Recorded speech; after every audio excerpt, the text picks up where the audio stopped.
Halo,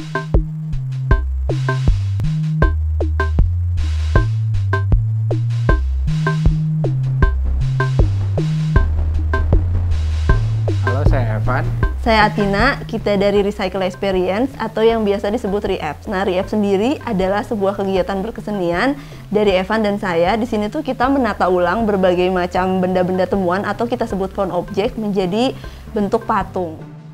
Berawal dari keinginan kita untuk berkarya bersama saat itu, di saat kita masih duduk di bangku perkuliahan, kita berpikir bagaimana untuk menciptakan suatu karya seni yang memang Bisa maksimal gitu. Dan memang cocok dengan Kita, pribadi kita gitu. Karena balik lagi untuk membuat suatu karya seni pasti karya seni itu sendiri akan mencerminkan karakteristik atau si pribadi seniman itu sendiri.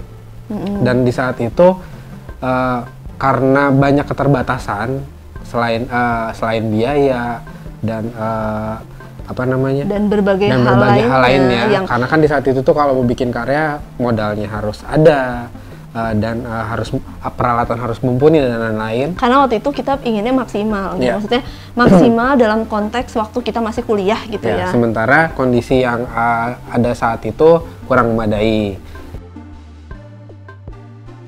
Waktu kita lagi mencari-cari inspirasi nih apa ya, kita mau berkarya apa ya gitu waktu itu, ternyata Bandung tuh sedang mengalami masalah ya.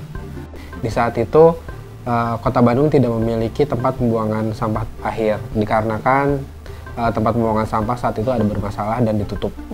Nah, kebenaran jadi rumah kita dan kampus kita itu dari ujung ke ujung. Jalanan kota tuh semua kita lewatin gitu, dan itu tuh di kanan kiri jalan tuh semuanya numpuk sampah-sampah. Ya bayangkan jalan protokol Dago itu, Dago yang kita tahu adalah jalan kayak center ya gitu. Di situ tertumpuk banyak sekali sampah di kiri kanan jalannya, dan itu sangat mengganggu sekali ya pemandangan seperti itu di saat itu. Nah, di situ sempat terbersit ada pemikiran kalau ini tuh sebenarnya suatu masalah, tapi bagaimana kalau masalah ini kita jadikan atau kita angkat menjadi sesuatu, entah itu gagasan atau apapun untuk berkarya. Terpikirkan dan terbuka ide-ide kita untuk bagaimana cara berkarya melalui benda-benda yang sebenarnya tuh ada di sekitar kita. Karena menurut kita benda-benda itu tuh bukan berarti harus terbuang ya gitu, tapi tergantung ada di tangan siapa, ya nggak sih? Jadi kayak yang ini bisa jadi apa gitu. Dan kenapa kita bisa punya ide ke situ selain pemandangan di sepanjang jalan Bandung yang kita sering lewatin itu banyak tumpukan sampah-sampah. Di sisi lain tuh ternyata Evan itu suka sekali mengumpulkan barang. Saya selalu berpikir kalau benda itu suatu benda itu mempunyai memori yang kuat gitu. Apalagi kalau benda itu sudah mempunyai umur, atau misalnya kayak benda-benda yang di saat masa kecil sehingga pas saat kita besar benda itu masih ada. Jadi menurut saya itu satu hal yang menarik gitu kalau mengkoleksi suatu benda dengan memorinya adalah suatu hal yang menarik. Aku dan Evan itu punya masa kecil yang sedikit jauh berbeda. Jauh ya, sebenarnya jauh berbeda. Jadi kalau aku itu besar dengan banyak sekali memori masa kecil yang aku ingat dan akhirnya mempengaruhi aku untuk berkarya. Tapi kalau Evan itu kebalikannya. Dia itu besar dengan sedikit sekali masa kecil yang bisa dia ingat dan ingin dia lakukan atau ingin ingin kayak kalau misalnya boleh kecil lagi mau dong ngulang lagi gitu, kayak gitu. Dan itu pun ternyata masuk gitu ketika kita berkarya bersama, kayak saling saling melengkapi ya sebenarnya. Karena kan kalau kita berbicara tentang karya seni, kita berbicara tentang rasa. Jadi di sini rasa yang Atina rasakan dan rasa yang saya rasakan itu berbeda, tapi di saat kita kayak berproses saling transfer gitu loh. Jadi saling mengisi gitu. Jadi makanya pada akhirnya terwujudlah sosok-sosok karya seperti yang di belakang ini, yang memang si karakternya seperti yang tadi kita bilang yang playful, lebih mengedepankan sisi kebahagiaan. Walaupun si konsep atau temanya pun misal tentang kesedihan atau kematian, tapi tetap kita akan memvisualisasikan si karakter tersebut seperti karya di belakang ini.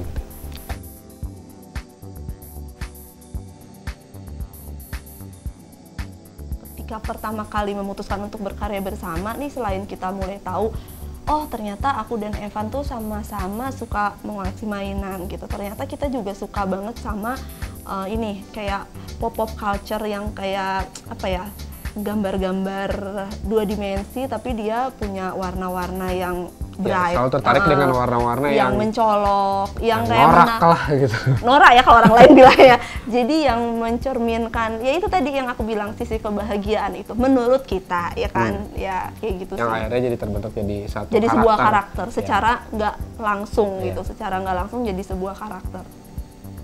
Ya sendiri secara berproses dari awal kita lebih ke mengumpulkan material. Di saat mengumpulkan material, lalu kita mulai proses berkarya dengan teknik yang kita gunakan, yaitu teknik potong sambung konstruksi. Setelah itu barulah tercipta objek-objek yang di luar imajinasi kita, maksudnya yang di dalam imajinasi kita, yang pada akhirnya itu jadi sketch. Si bentuk akhir visual karya itu sendiri kadang-kadang kita sendiri suka tidak nyangka gitu ya akhirnya. Karena itu tadi balik lagi kita mendeformasi bentuk benda-benda yang sudah ada menjadi bentuk baru gitu. Terus kalau untuk materialnya sendiri nih, karena ini adalah sebuah objek temuan ya, jadi macam-macam sih sebenarnya si objek temuan ini tuh. Ada yang barang bekas, yang benar-benar pure bekas, yang memang termasuk ke anorganic trash gitu ya, jadi yang memang sudah tidak digunakan, kita olah kembali. Atau ada juga benda-benda temuan yang kita deformasi, kita alih fungsikan bentuknya dan fungsinya bukan sebagai semestinya gitu. Atau objek-objek yang memang punya memori kuat. Iya, atau objek dengan memori-memori dari masa lampau gitu, terus sama kita dibuat juga jadi karya. Dan tapi semuanya itu tetap kita kayak ada pemilihannya ya, karena nggak semua material juga bisa kita pakai. Keistimewaan kita sekaligus kelebihan dan kekurangan adalah kalau kita berkarya berdua dan menyatukan dua kepala itu jauh lebih sulit dari berkarya sendiri kalau menurut kita ya, karena udah menjalani ya. Jadi komunikasi itu adalah kunci yang paling penting. Jadi kalau misalnya ada apa pertentangan dari aku atau dari Evan, kita harus tahu alasannya apa gitu. Nah, dan si alasan itu tuh yang akhirnya jadi membawa ke jalan yang lebih benar gitu sebenarnya ya. Ini untuk karya aja loh ya, jangan baper. Intinya sih sebenarnya kita membawa diri kita untuk lebih profesional. Jadi di saat dimana ada pertentangan masalah hubungan dan masalah pekerjaan itu berbeda. Jadi kita tidak akan membawa semua masalah itu dalam satu ruang lingkup gitu. Jadi di saat kita ada perbedaan tentang masalah pekerjaan, dan di situ kita tempat diskusinya, gitu, tempat waktu kita untuk berdiskusi. Nah di saat hubungan itu beda lagi. Jadi menempatkan diri kali ya. Jadi proses seiringnya berjalan proses kita bekerja bersama, jadi itu jadi kayak hal yang sudah lumrah buat kita. Jadi bagaimana menempatkan hal-hal tertentu di porsinya masing-masing. Sebelumnya kita mau mengucapkan terima kasih kepada pihak Nuart yang sudah mempercayai kita, mengizinkan menginjam tempatnya yang kita nggak nyangka sih, maksudnya kayak ini adalah salah satu pameran yang memang dari dulu kita impikan juga kali salah satu ya. Karena kenapa? Itu tadi sosok di balik Nuart itu sendiri adalah Pak Juman Nuarta yang memang salah satu idola kita dari dulu ya. Iya dari dulu, jadi pertama kali masuk kuliah tuh main ke New Art tuh kayaknya nggak pernah mimpi kita suatu hari akan pameran di rumah beliau gitu. Jadi kayak terima kasih udah boleh mampir. Sangat satu kesempatan yang sangat berharga buat kita bisa pameran di rumahnya yang punya ibaratnya kayak di situ tuh teman-temannya mereka, jadi kayak sesama patung ya gitu, bisa kita suatu hari bisa berpameran di memang galeri yang memfokuskan pada karya-karya 3 dimensi gitu. Ya, praktik kekaryaan bagi Evan dan Athina itu setelah kita mengobrol ya, bagi mereka tuh kayak semacam bengkel ketok magic ya, yang dalam prosesnya sebenarnya kita nggak boleh tahu ya gimana prosesnya, kita terima jadi aja. Sebenarnya hal itu juga yang tanpa mereka sadari ada kesamaan gitu, ada kemiripan dengan praktek atau proses kekaryaan mereka gitu. Ketika misalnya menerima semacam commission work dari sebuah brand atau misalnya kolektor, ya sudah misalnya dapat konsepnya apa, mereka dengan dunia imajinasinya sendiri itu berusaha untuk memvisualkan karyanya kurang lebihnya seperti ini gitu, tanpa adanya misalnya membuat sketsa terlebih dahulu. Ini yang memang kayaknya khas juga di dalam pembuatan karya seni patung, karena kita bersentuhan langsung dengan si material gitu ya. Mungkin ketika misalnya sudah jadi A, misalnya bentukan A, tapi kemudian kita lihat ulang, mungkin si bentuk-bentuk ini kita dapat ubah gitu. Dari istilah ketok magic itu sendiri kita tercetuskan fokus fokus ya. Ya kurang lebih diartikan dapat kayak semacam mantra yang dirapalkan oleh pesulap atau enggak magician gitu ya, untuk kemudian menghilangkan atau enggak memunculkan sebuah objek di album pertunjukan. Hal yang sama sebenarnya dapat kita lihat di praktik atau proses kekaryaan re-apps gitu. Jadi ibaratnya itu kayak ada mantra ya, ada daya magis yang mereka rapalkan gitu ke benda-benda temuan itu untuk kemudian jadi sebuah figur, sebuah tokoh yang imajinatif gitu. Saya pengen bikin sesuatu yang berbeda di pameran tunggal ini. Di pameran ini ada dua karya ya, ada dua karya yang interaktif ya kurang lebihnya. Satu interaktif, satunya lagi mungkin lebih sifatnya partisipatoris yang membutuhkan bantuan dari para pengunjung untuk melengkapi karya tersebut sampai selesai. Ini jadi hal yang ketika bertanya dengan Evan dan Athina, ini jadi hal yang cukup baru gitu, dan saya pun senang mereka setuju dengan si gagasan ini, karena memang ternyata ide itu sudah ada juga di benak mereka, tapi memang belum terrealisasikan sampai dengan si pameran ini.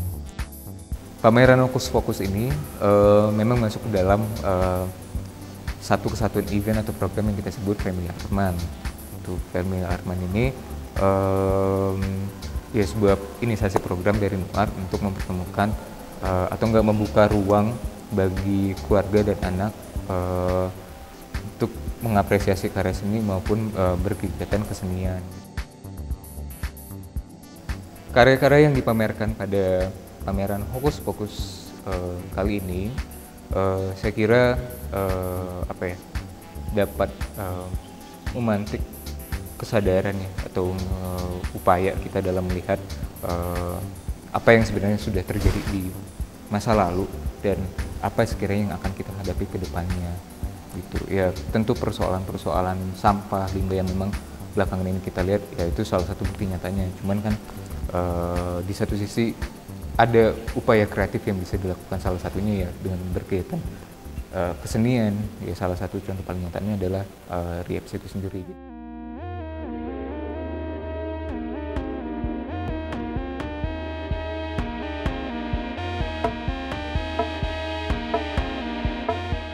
Harapan kita melalui karya seni yang kita buat ini bisa menimbulkan dampak yang positif, baik itu dari segi pelestarian lingkungan, juga diterima positif oleh para apresiator, dan semoga pameran kali ini bisa jadi satu acuan untuk kedepannya, bagaimana kita mengolah karya yang lebih baik lagi, dan juga bagaimana kita mencoba untuk menjaga lingkungan kita sendiri.